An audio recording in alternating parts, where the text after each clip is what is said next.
Wall Street is built on one thing: numbers that tell a story.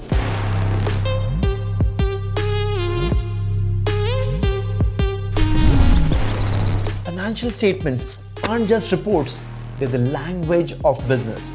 They reveal power moves, hidden risks, and billion-dollar opportunities. If you want to play in the big leagues, you need to understand this language better than anyone else.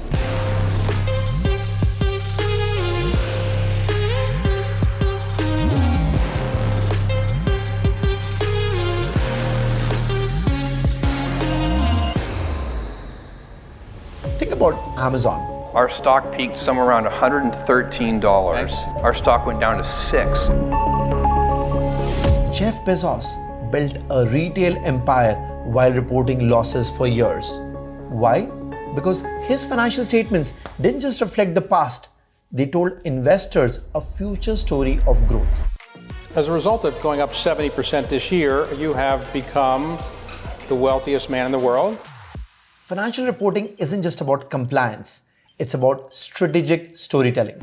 Every company's financial DNA is captured in the financial statements. The income statement, that's the Wall Street's scorecard. Did you make money or burn cash?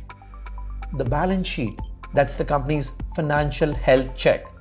What do you own and what do you owe? The cash flow statement, the most critical number. A business can survive bad profits but never bad cash flows. The statement of changes in equity. Who really owns the game? We created an exoskeleton. Welcome to the Cybertruck unveil.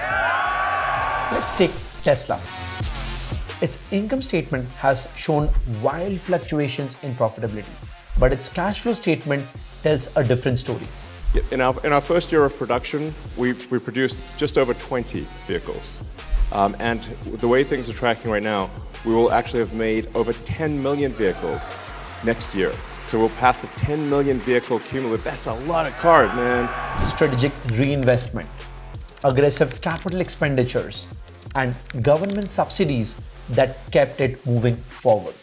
Wall Street isn't about how much you earn, it's about how you report it. Let's say revenue recognition, where companies can report when it's earned, not necessarily when the cash is collected. For example, Apple's iPhones. Every iPhone you buy comes with future software updates. So Apple defers a portion of its revenue, recognizing it over time. Another example is stock-based compensation. So Amazon, Google, and Meta pay employees in stock options, deferring costs while retaining talent.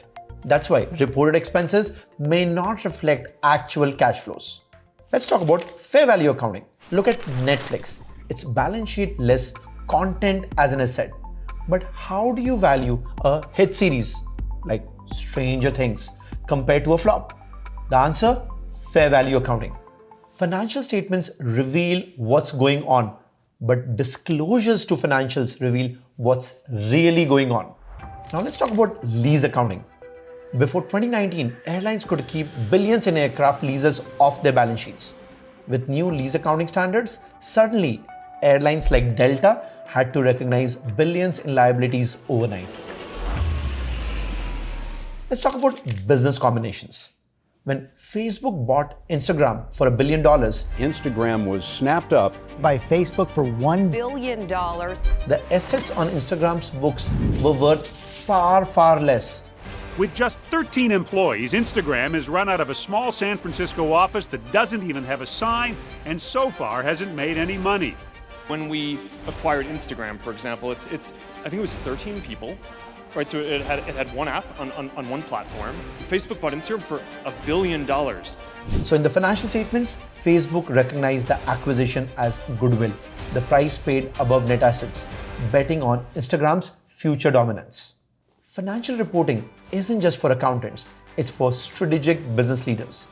The best CPAs don't just track numbers, they shape financial narratives. Imagine you're advising a startup gearing up for an IPO.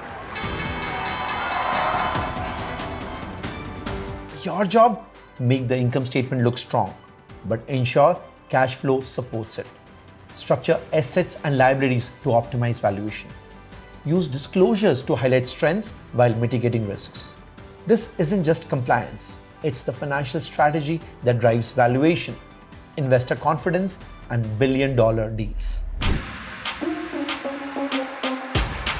Wall Street rewards those who understand the game of numbers. External financial reporting isn't about recording history, it's about writing the future of businesses. And CPAs, they're not just number crunchers, they are the strategic business partners who drive corporate success.